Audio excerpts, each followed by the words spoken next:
بسم اللہ الرحمن الرحیم الحمدللہ وکفی وسلام علی عبادہ الذین اصطفی اما بعد۔ یہ کئی سوالات آئے ہوئے ہیں اور انشاءاللہ ان کا ہم جواب دیتے ہیں۔ یہ پہلا سوال یہ ہے، پاکستان، بنگلہ دیش وغیرہ ملک میں جو فرض نماز کے بعد دونوں ہاتھ اٹھا کر جو دعا امام مقتدی کے ساتھ کے لیے کرتا ہے، مبتدا ہے خبر غائب ہے، یعنی اس کا حکم کیا ہے؟ ہاں خبر دونوں، اچھا مبتدا کئی ہے اور خبر ایک ہے، ہاں ٹھیک، کوئی بات نہیں، جائز ہے۔ ہاں مبتدا کئی ہو خبر ایک ہو، جائز ہے۔ دیکھو، لقد کان لکم فی رسول اللہ اسوۃ حسنہ، مین چیز یہ ہے عبادات میں اپنی عقل نہ لڑائی جائے، بلکہ کہا جاتا ہے عبادات توقیفی ہوتی ہیں۔ عبادات کیا ہوتی ہیں؟ توقیفی۔ توقیفی کا مطلب اس میں نہ ہم گھٹا سکتے ہیں، نہ بڑھا سکتے ہیں، نہ اپنی رائے کو دخل دے سکتے ہیں۔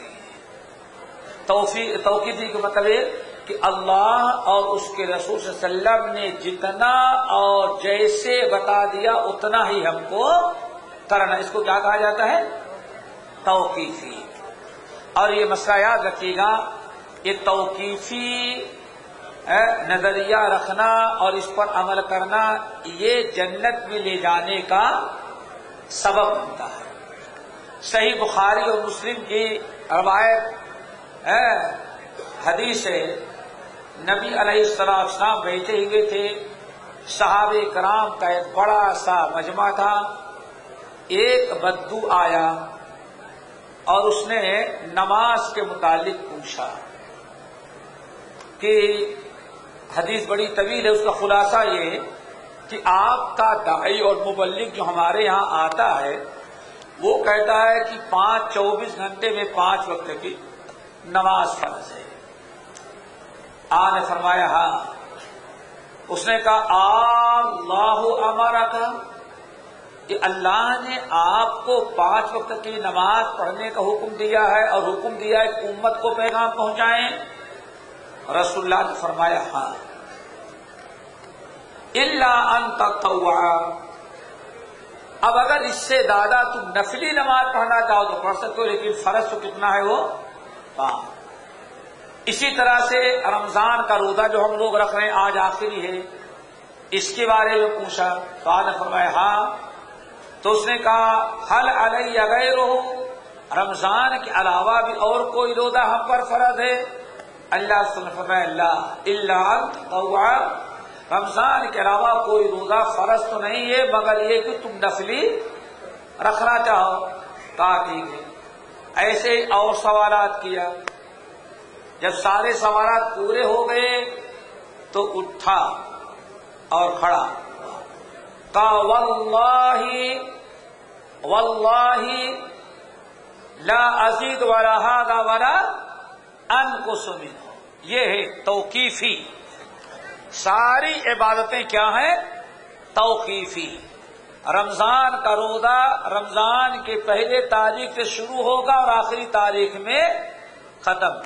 چلو ایسا کرو 2 روزہ اور فرض رمضان کا رکھ لیتے ہیں، 32 روزے، بڑا ثواب ملے گا۔ نہیں، اب نفلی رکھو لیکن فرض روزہ تو نہیں رکھ سکتے۔ اور پھر رمضان کے بعد 2 روزہ ملا کے رکھ بھی نہیں سکتے، کیوں؟ بیچ میں عید والا دن آ رہا ہے، عید والا دن روزہ رکھنا حرام ہے، چھوڑنا پڑے گا۔ توقیفی۔ تو اس نے کہا آپ گواہ رہیں، اللہ کو گواہ بناتے ہیں، آپ گواہ رہیں، واللہ لا ازید ولا ھذا ولا انقص، اللہ کی قسم کھا کے کہتا ہوں آپ نے جتنا بتا دیا اس سے اسی پر عمل کروں گا، نہ اس سے گھٹاؤں گا اور نہ اس سے بڑھاؤں گا۔ ٹھیک ہے نا؟ اٹھا السلام علیکم، بس چلا جا رہا تھا۔ ابھی کچھ ہی دور گیا تھا، اللہ رسول نے فرمایا من سرہ ان ينظر الى رجل من اہل الجنہ فلينظر الى هذا او کما قال علیہ السلام، تم میں سے جو انسان اس دنیا میں چلتے پھرتے کسی جنتی انسان کو دیکھنا چاہتا ہے تو اس بدو کو دیکھ لو۔ بہت بڑا عمل تھا، کیا؟ توقیفی۔ اسلام نے جتنا کہا نہ اس سے گھٹاؤ اور نہ اس سے بڑھاؤ۔ ایک اور مثال دیں، بہت واضح۔ اس میں جتنے بھائی بیٹھے ہیں تقریباً سب حنفی ہوں گے۔ شافعی وہاں بیٹھا ہے، کیرلا والا کیا ہوتا ہے؟ وہ شافعی ہوتا ہے زیادہ۔ امام ابو حنیفہ رحمۃ اللہ علیہ کی فقہ جو ہے، فقہ حنفی، آپ کو دوری سے لے کر کے اور اوپر تک چلے جائیں، مالا بدہ منہ نہیں، اس کو ذرا چھوڑ دو، مالا بدہ منہ ذرا سا الگ کر کے، مالا بدہ منہ ہو، نور الایدا، قدوری، کنز، شرح بقایا، پھر اس کے بعد ہدایہ اولین، اور دعا کرو آخرین کی پڑھنے کی نوبت ہے نا، اولین پر چھٹی ہو جاتی ہے۔ یہ ہے یہاں جو نصابی کتاب ہے۔ ایک بڑا عجیب و غریب مسئلہ توقیفی بتانے کے لیے، تاکہ آج کے سوالات جو ہیں ان کا جواب ذرا واضح ہو، اچھی طرح سے یاد رکھنا۔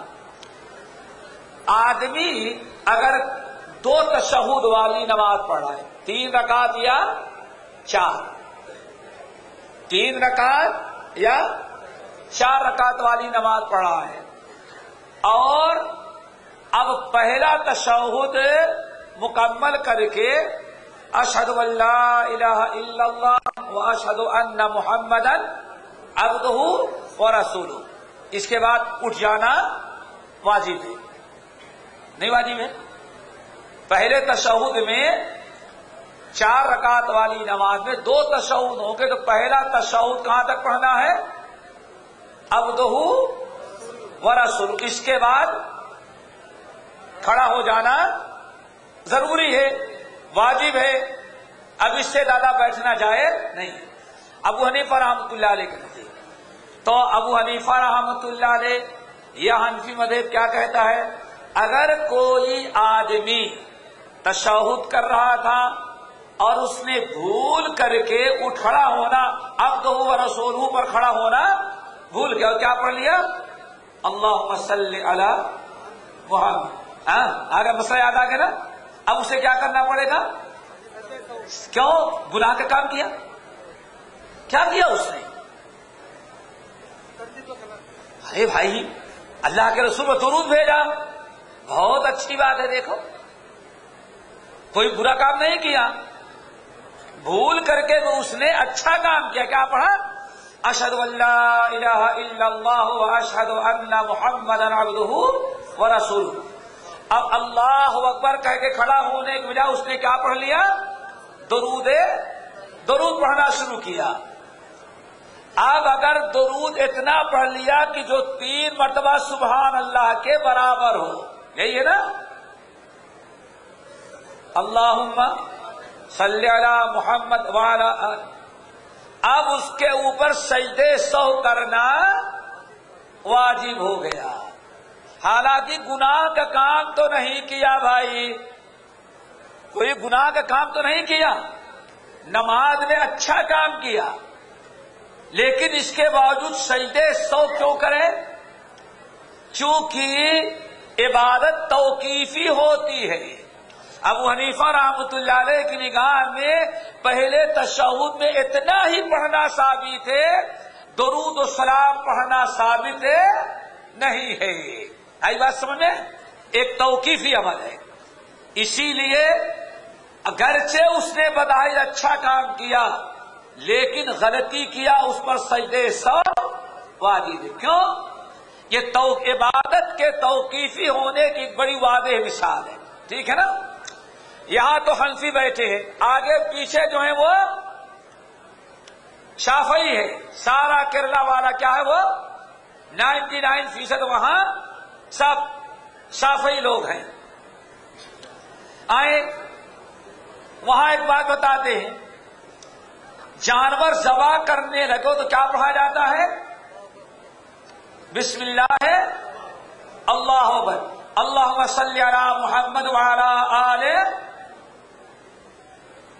عبادت توقیفی ہے، امام شافعی کہتے ہیں یہ بدعت ہے۔ جانور ذبح کرنے کے وقت اسلام نے ہم کو جو طریقہ بتایا ہے بسم اللہ اللہ اکبر، وہاں درود پڑھنے کا حکم نہیں ہے۔ اب اللہ کے نام کے ساتھ درود وہاں ملاؤ گے تو ناجائز بدعت ہو گیا۔ کیوں؟ عمل کیا ہے؟ توقیفی۔ آئی بات سمجھ میں؟ ایک تیسری مثال اور، چھینک آئے تو کیا پڑھنا چاہیے؟ الحمدللہ کی سواری کہنا چاہیے۔ ہاں، سننے والا کیا کہے گا؟ ہاں، یرحمک اللہ کہے گا۔ پھر سیکھنے والا کیا کہے گا؟ یہدیکم اللہ ویصلح بالکم۔ ٹھیک ہے نا؟ سنن ترمذی کی حدیث ہے، اس کے اندر کچھ تفصیل بتا دوں نا، اس میں کچھ سوالات آئے ہیں جس کے لیے بتانا ضروری ہے کہ توقیفی اسلام نے جتنے احکام اور عبادات ہیں، نیکیاں، وہ سب کیا ہیں؟ توقیفی ہیں۔ توقیفی کا مطلب سمجھ گئے نا کہ ہمیں تجاوز کرنے کا حکم نہیں، گھٹانے بڑھانے کا اجازت نہیں، اور اس میں کوئی رد و بدل ہم نہیں کر سکتے۔ جتنا اللہ اس کے رسول نے کہہ دیا اسی پر ہمیں واقف توقف کرنا ہے۔ توقف کے معنی ٹھہر جانا، ہاں ٹھہر جانا ہے۔ آؤ سنن ترمذی کی حدیث ہے، عبداللہ ابن عمر ابن الخطاب رضی اللہ تعالیٰ عنہ بیٹھے ہوئے تھے، مجلس میں ایک شخص کو چھینک آ گئی۔ اس نے کہا چھینک آ گئی، کیا کہا اس نے؟ کیا کہنا چاہیے تھا؟ الحمدللہ۔ چھینک آئی بڑے زور سے، منہ صاف کیا، الحمدللہ والصلاۃ والسلام علی رسول اللہ۔ دیکھا آپ نے، اللہ کے رسول نے کیا فرمایا؟ جب کسی کو چھینک آئے تو فلیقل الحمدللہ، صرف الحمدللہ سکھلایا۔ اور وہاں عبداللہ ابن عمر ابن الخطاب رضی اللہ تعالیٰ عنہما کے سامنے چھینکنے والے نے چھینک کے بعد اللہ کے رسول نے جتنا سکھلایا اس پر اس نے اضافہ کیا۔ کیا اضافہ کیا؟ والصلاۃ والسلام علی رسول اللہ۔ چھینکنے والے کو صرف اللہ تعالی کی حمد کرنی تھی، الحمدللہ الحمدللہ، لیکن چھینکنے والے نے اکتفا الحمدللہ پر اکتفا نہ کیا، بلکہ اس کے بعد اس نے کہا والصلاۃ والسلام علی رسول اللہ۔ عبداللہ ابن عمر ابن الخطاب رضی اللہ تعالیٰ عنہ نے ڈانٹا اس کو، کہا ویحک، اللہ تجھے برباد کرے، ما ہکذا علمنا رسول اللہ۔ ایک میٹر والی اتنی لمبی دعا اللہ کے رسول نے ہم کو نہیں سکھایا۔ دیکھا آپ نے، کوئی اس نے بظاہر گناہ کا کام نہیں کیا، صرف نبی پر درود و سلام پڑھا، لیکن اب صحابہ نے کیا کہا؟ اس کو ڈانٹا۔ کیوں؟ عبادت اور دعائیں نیکیاں سب کیا ہے دوستو؟ توقیفی ہیں۔ اللہ کے رسول نے جتنا بتایا، قرآن نے جتنا کہا اتنا ہی کرنا ہے، اس کے علاوہ اور کسی چیز کو نیکی بنا کر کے ہمیں نہیں کرنا۔ آگے بات سمجھ میں؟ اب سوال کا جواب سنو۔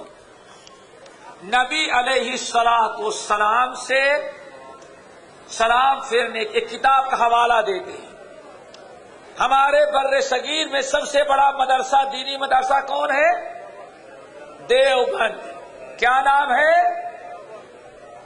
دیوبند جگہ کا نام، مدرسے کا نام ہے دارالعلوم۔ کیا نام ہے؟ دارالعلوم۔ وہاں کا سب سے بڑا مولانا، جس کو چلتا پھرتا کتب خانہ کہا جاتا تھا، مولانا انور شاہ کشمیری رحمت اللہ ہے، یہ اپنے شرح بخاری کی شرح یا تقریر فیض الباری کے اندر نقل کرتے ہیں کہ سلام پھیرنے کے بعد نبی علیہ السلام گھر اٹھ کے چلے جاتے تھے، صحابہ کو اکٹھا کر کے فرض نماز کے بعد کبھی آپ نے دعا نہیں مانگی۔ آئی بات سمجھ میں؟ کیا لکھتے ہیں؟ فرض نماز کے بعد نبی علیہ السلام اپنے گھر تشریف لے جاتے تھے، لوگوں کے ساتھ اجتماعی دعا نہیں کرتے تھے۔ آئی بات سمجھ میں؟ سب سے بڑا مدرسہ، سب سے بڑا عالم، کتاب کا حوالہ سب موجود ہے۔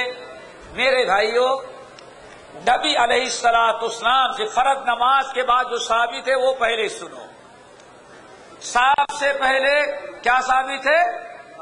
اللہ اکبر، ٹھیک ہے نا؟ استغفر اللہ، اللہم انت السلام ومنک السلام تبارک یا ذا الجلال والاکرام اللہم اعنی علی ذکرک وشکرک وحسن عبادتک۔ ای بات سمجھ میں نا؟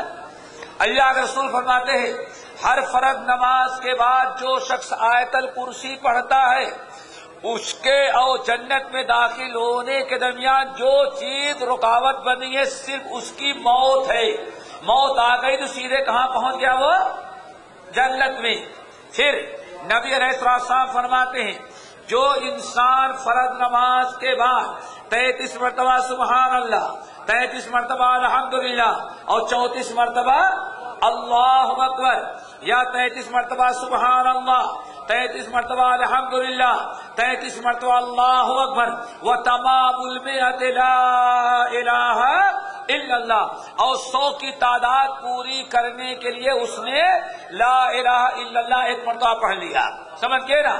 اس کے گناہ اگر دریا کے جھاگ، سمندر کے جھاگ کے برابر بھی ہوتے ہیں تو اس کے گناہوں کو اللہ تعالیٰ ان تسبیحات کی برکت سے معاف کر دیتا ہے۔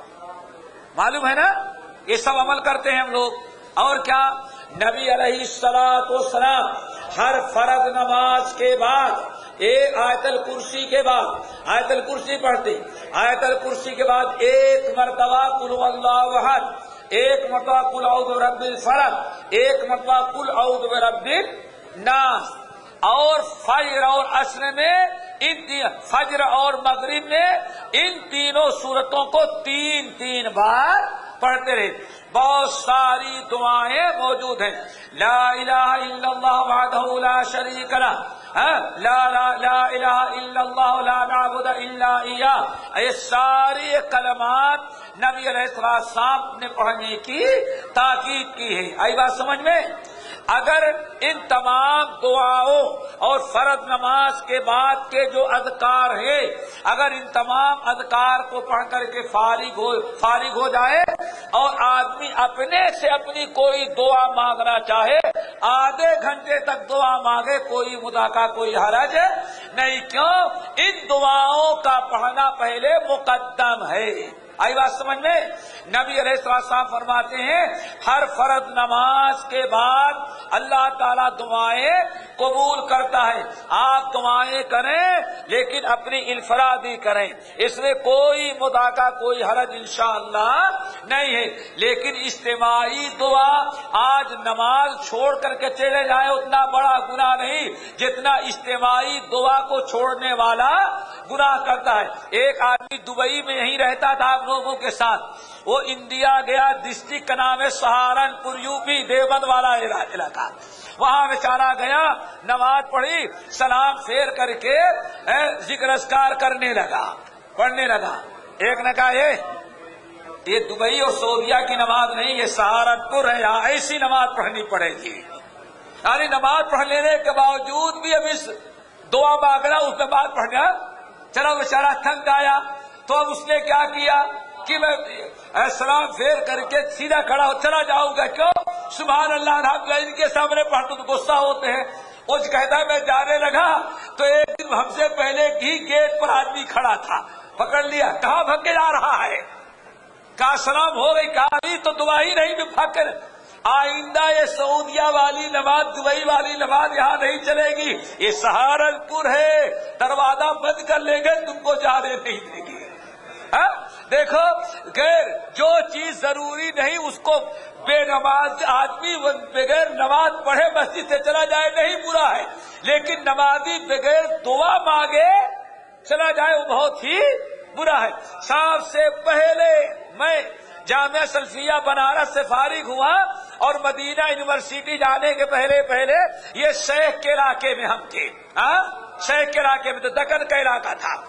پہلے مرتبہ جب وہاں پہنچا، نماز پڑھایا، دعا نہیں مانگی تو متولی کھڑے، ایک وقت دیکھا تو سوچا مسافر ہے شاید بھول گیا ہوگا، دوسری نماز میں دعا نہیں مانگا تو سمجھا مولانا جاہل ہے، اس کو سکھلانا پڑے گا، تیسری نماز پڑھایا تو متولی نے سمجھایا، میں نے کہا ٹھیک ہے، چوتھی نماز کے بعد دعا نہیں مانگی تو کہا تنخواہ آدھی کاٹ لوں گا۔ کیا کہا؟ مولانا تمہاری آدھی تنخواہ کاٹ دوں گا۔ میں نے کہا کیوں؟ کہا امام کا دو کام ہے، نماز پڑھانا، دعا مانگنا، آپ ایک کام کرتے ہیں تنخواہ بھی آپ کی آدھی ہوگی۔ یہ میرے ساتھ میرے بھائی ہے، دیکھو کتنی عجیب و غریب سے بات ہے، آدمی لا علمی کے بنا پر سمجھتا نہیں۔ دیکھو فرض نماز کے بعد دعا مانگنے سے منع نہیں کر رہا ہوں، میں کیا کر رہا ہوں، جو مسنون دعائیں ہیں پہلے ان کو پڑھو، ان کو پڑھ کر کے فارغ ہو گئے تو اگر آپ کو دعا مانگنی ہے خوب زیادہ دعا مانگ لو۔ لیکن جب ہم نے سنت کو چھوڑا تو اب اجتماعی دعا کا چکر چلا، تو اب سنو وہ کیسے دعا ہوتی ہے۔ ہو سکتا ہے بنگلہ دیش میں ایک ہی دعا ہو، بنگلہ دیش ایک ہی صوبہ ہے کہ صوبے ہیں بنگلہ دیش میں،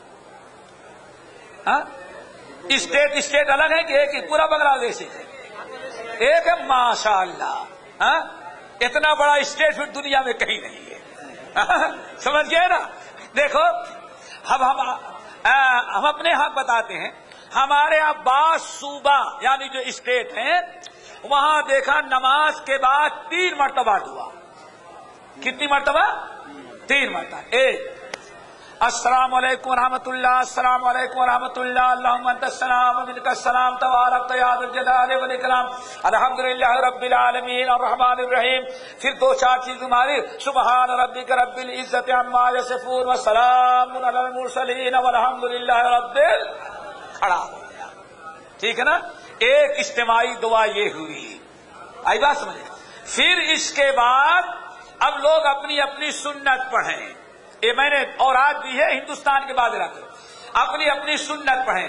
اب سنت پڑھ لینے کے بعد پھر ایک مرتبہ اجتماعی دعا امام اور کرائے گا، اب وہ دعا ہاتھ اٹھائے گا، پھر سارے مقتدی اکٹھا ہو کر کے دعا ہو گئی۔ بات یہ ہو گیا، 2 دعا ہو گئی۔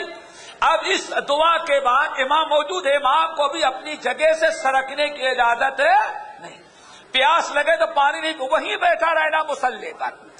پھر اب اس کے بعد وہ املی کا بیج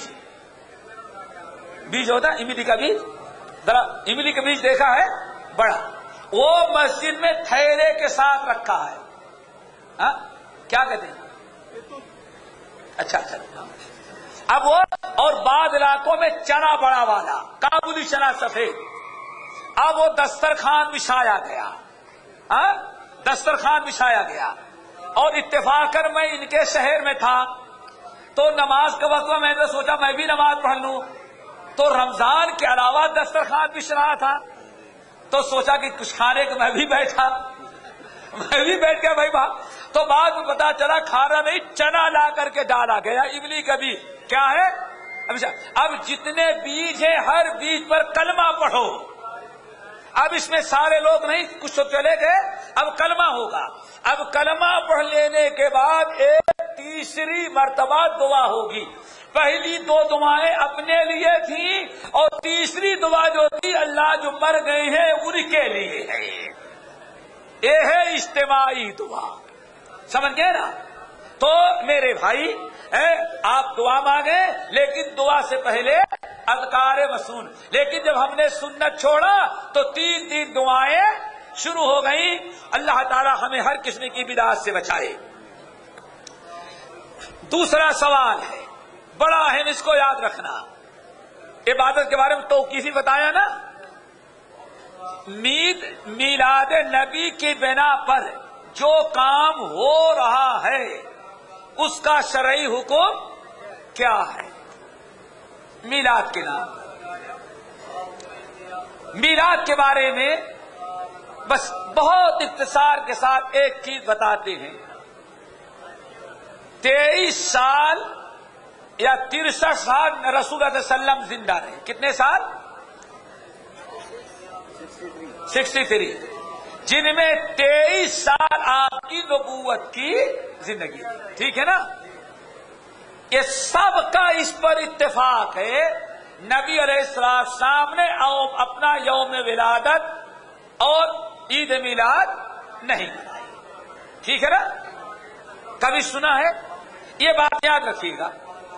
نمبر 2، صحابہ کے بعد سب سے زیادہ نبی کے مقام اور مرتبے کو پہچاننے والے اصحاب رسول تھے، اصحاب رسول تھے۔ الحمدللہ اصحاب رسول میں ابو بکر صدیق سے لے کر کے ادنا درجے کے جو صحابی تھے، کبھی کسی صحابی نے عید میلاد نہیں کیا۔ دوستو اتنا یاد رکھنا، محبت کیا، اتباع کیا، اطاعت کیا، لیکن کبھی بھی عید میلاد نہیں کیا، صحابہ کے زمانے میں نہیں تھا۔ اب صحابہ کے بعد تابعین کا زمانہ، تابعین کے زمانے میں بھی نہیں تھا۔ اب ان کے بعد جو تابعین کا زمانہ تھا، تبع تابعین کا، اس میں ہمارے سامنے ابھی ذکر کرنے کے لیے سب سے بڑی شخصیت جو کہی جاتی ہے وہ امام ابو حنیفہ رحمۃ اللہ علیہ کی ہے، ٹھیک ہے نا بھائی؟ ان کے تابعی ہونے میں اختلاف ہے، تبع تابعی ہونے میں کوئی اختلاف نہیں ہے، تابعی ہونے میں اختلاف ہے، تبع تابعی ہونے میں اختلاف نہیں ہے۔ امام ابو حنیفہ رحمۃ اللہ علیہ اور ان کے بعد امام مالک، ان کے بعد امام شافعی، ان کے بعد امام احمد بن حنبل، یہ چاروں ائمہ دنیا میں آئے ایک کے بعد دیگرے۔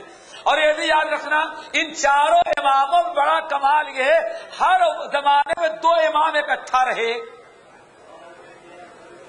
جو چاروں امام گزرے ہیں، چاروں ایک زمانہ نہیں پائے، لیکن ایک زمانے میں 2 ضرور۔ مثلا امام ابو حنیفہ اور امام مالک کی ملاقات تھی، دونوں ایک زمانے میں رہے نا۔ پھر اس کے بعد امام ابو حنیفہ رحمۃ اللہ علیہ انتقال کر گئے اور امام مالک زندہ تھے۔ امام مالک اور امام شافعی ایک ساتھ رہے، دونوں کا زمانہ ایک رہا۔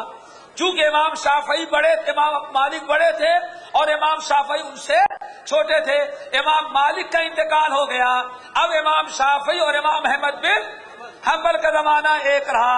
تو چاروں امام ایک وقت تو نہ رہے، لیکن 2 امام یکے بعد دیگرے رہتے رہے۔ امام احمد بن حنبل چاروں اماموں میں عمر میں سب سے چھوٹے تھے۔ تو اس طرح سے اماموں کا زمانہ گزرا۔ چاروں اماموں نے کے زمانے میں بھی عید میلاد نہیں، اماموں کے شاگردوں میں بھی نہیں، بلکہ یوں سمجھ لو میرے بھائیوں، 7 سال کی تو 700 کتنے 700 سال گزر گئے، لیکن 700 سال میں کہیں عید میلاد کا وجود نہیں تھا۔ اب 700 سال کے بعد ابن دہیہ نامی عالم ہیں، انہوں نے یہ چیز شروع کی، اور شروع کیا کیا؟ سیرت پر کتاب لکھ کر کے اس کو پڑھ کے سناتے رہے بس۔ اب آگے چلتے چلتے چلتے چلتے ہر زمانے میں عید میلاد میں کچھ نہ کچھ ایڈ کیا گیا۔ ایڈ کہتے ہیں زیادہ کہتے اضافہ۔